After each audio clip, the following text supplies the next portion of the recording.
No dia 6 de janeiro de 2021, o planeta assistiu chocado uma multidão de norte-americanos invadir o Capitólio em Washington para protestar contra os resultados das eleições de 2020, em que sagrou-se a derrota de Donald Trump para o Joe Biden. E foi um acontecimento chocante que aconteceu após meses de discursos inflamados feitos por Donald Trump atacando o processo eleitoral norte-americano, bem como disseminação de teorias da conspiração e mentiras em que se colocava o Donald Trump como um grande messias que salvaria o mundo e os norte-americanos do satanismo e de uma cadeia de pedofilia. E isso acendeu inúmeros alertas no mundo e em especial no Brasil, tendo em vista aí as eleições de 2020 e a postura adotada pelo nosso atual presidente da República, que resolveu parar de governar só para atacar a lisura das urnas eletrônicas, bem como disseminar aquele famoso discursinho, né, de que nós devemos nos proteger dos comunistas, impedir que os comunistas cheguem ao poder. Mesmo que nunca na história desse país nós tivemos um comunista chegando ao poder. Eu sou Gisele Silva Romim e estou aqui hoje para viajar na maionese com vocês no Papo Torto desse mês para falar de a mentira nossa de cada dia, utilizada como instrumento na política. Exatamente. Então aproveita a vinheta, pega lá aquele chazinho de camomila e volta aqui para ter essa conversa comigo.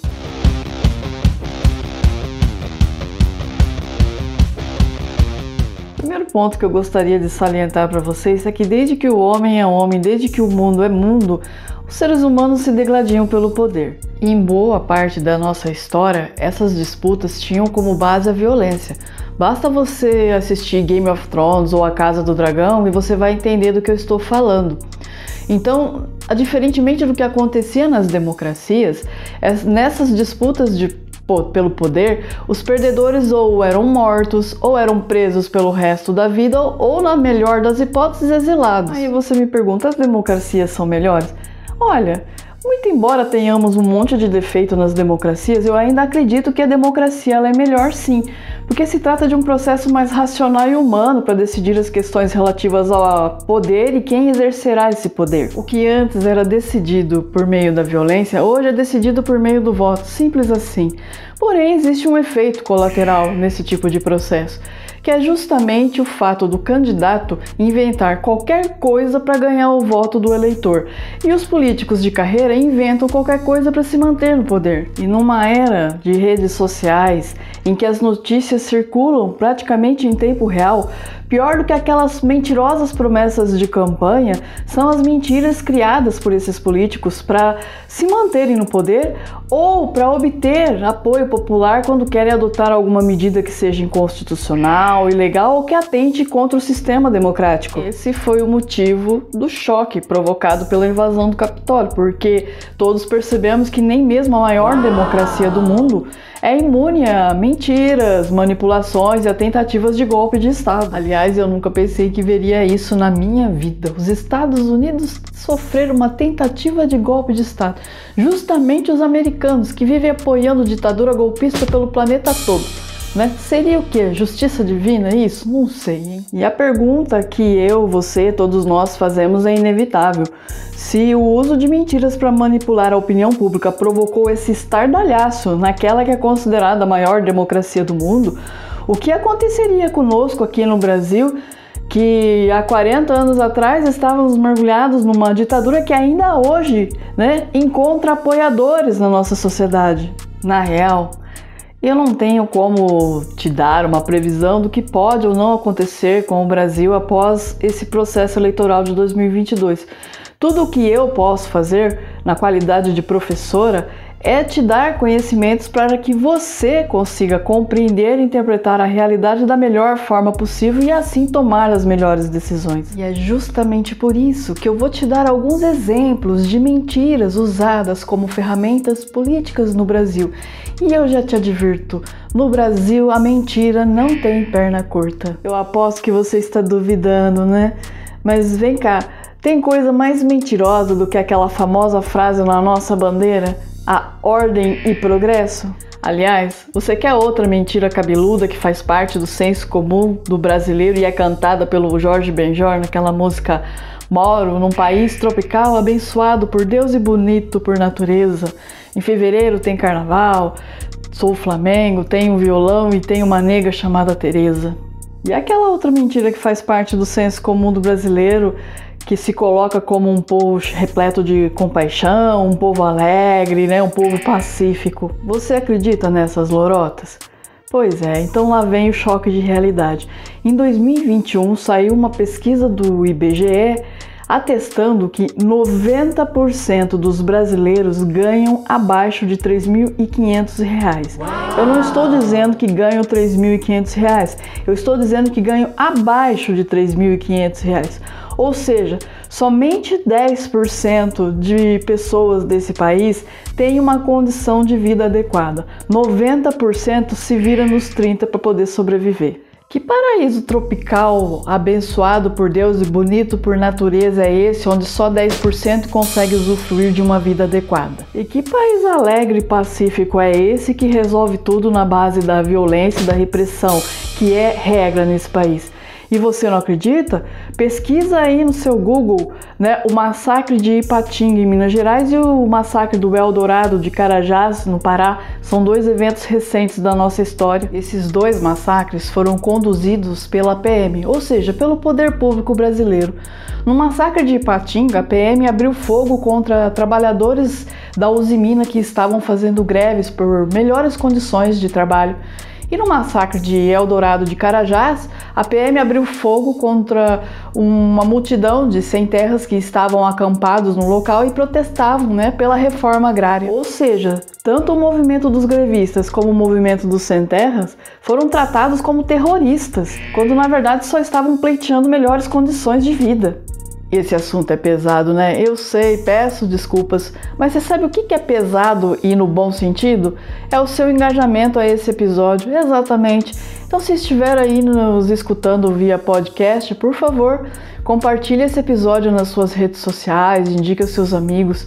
Se estiver assistindo esse vídeo pelo YouTube, engaje ele, curta, comente, compartilhe com seus amigos, se inscreva no canal.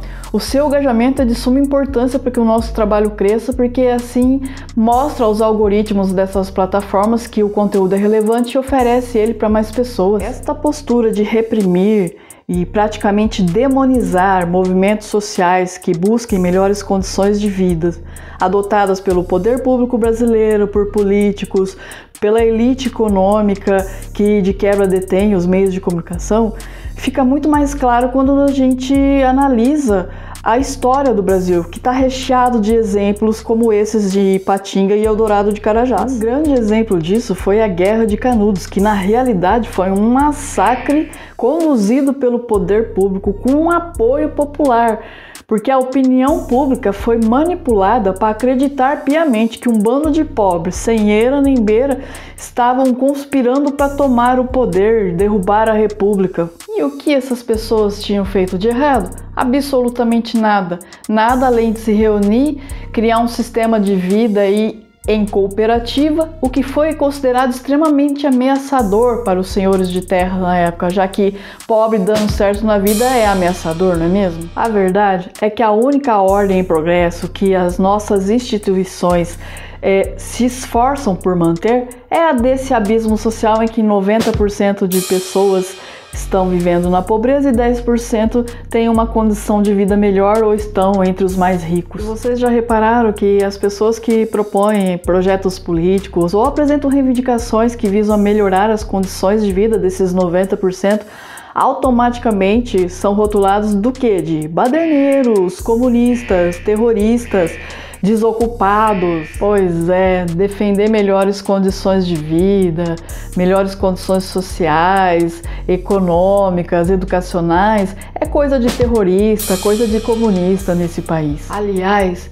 nenhum professor de história aguenta mais essa mentira de conspiração comunista para fundamentar golpe de Estado no Brasil. Pelo amor de Deus, inventa outra coisa, ninguém aguenta mais. Em 1937, os militares e o Getúlio Vargas forjaram um documento para sustentar aí uma possível ameaça comunista para derrubar o poder. leram isso em público, tudo para assustar as pessoas, deixar as pessoas com medo e assim aceitarem, né, o golpe de Estado que ele de fato deu. E tomem repressão, pancadaria, tortura e tudo aquilo que a gente já sabe. Em 1964, os militares novamente invocam uma conspiração comunista para dar um golpe de Estado e tomar o poder. Acusaram até o João Goulart de ser comunista. Ô gente, o João Goulart era proprietário de terras. Vocês conhecem algum comunista proprietário de terras? Porque eu não conheço. Triste isso, não? Triste e cansativo. Pois é. Mas como eu disse lá no começo do vídeo, eu não tenho como dar uma previsão do que vai acontecer no Brasil após o processo eleitoral de 2022. Mas eu acredito que você já percebeu, pelo pouco que foi abordado aqui no Papo Torto, que os nossos meios de comunicação, incluindo aí as redes sociais, estão muito contaminados por narrativas manipuladas. E é justamente por isso que eu vou deixar aqui para vocês uma série de conselhos que vocês podem observar para formar aí uma opinião mais isenta dessas contaminações. Então segue aqui comigo, não me abandone. Primeiro de tudo, não é porque uma informação ou uma notícia confirma uma crença ou opinião sua que ela seja verdadeira. Cheque essa informação. Existem inúmeros sites que foram criados para apresentar esse tipo de clareza, de checagem para as pessoas, como por exemplo aosfatos.org e alguns que eu vou deixar aqui na descrição do vídeo. Cheque antes de sair compartilhando a informação. Se o conteúdo é por vídeo, cheque com mais rigorosidade.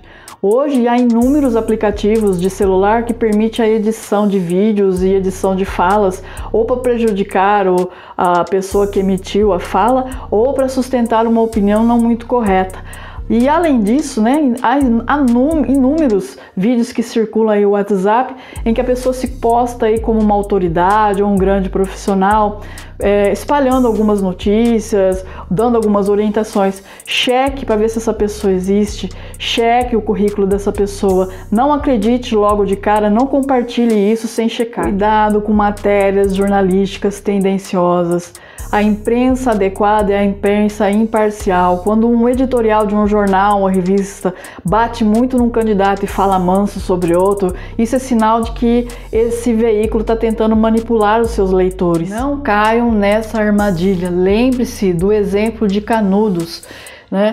A opinião pública foi manipulada pelos jornais da época que retratavam as pessoas de Canudos como verdadeiros baderneiros, terroristas e pessoas que estavam ali para ameaçar a segurança do Brasil e da sociedade brasileira. Por último e não menos importante, lembre-se daquele famoso conselho que existia numa placa no templo de Delfos, lá na Grécia Antiga. Exatamente. Conheça a ti mesmo. Tome consciência da sua posição social, da posição social da sua família, das pessoas que o cercam, do bairro em que você mora. Porque isso permite que você tenha em mente que pautas políticas são adequadas para melhorar a sua condição de vida das pessoas que o cercam. Quando você vota em um candidato que defende uma plataforma política que vai contra os seus interesses, você não está agindo politicamente, você está se prejudicando e prejudicando as pessoas que o cercam. Então é isso, pessoal, eu agradeço imensamente a todos vocês que chegaram até aqui comigo nesse imenso episódio. Um super beijo e um beijo muito especial a todos vocês que acreditam em Saci Pererê e conspiração comunista no Brasil. Um beijo.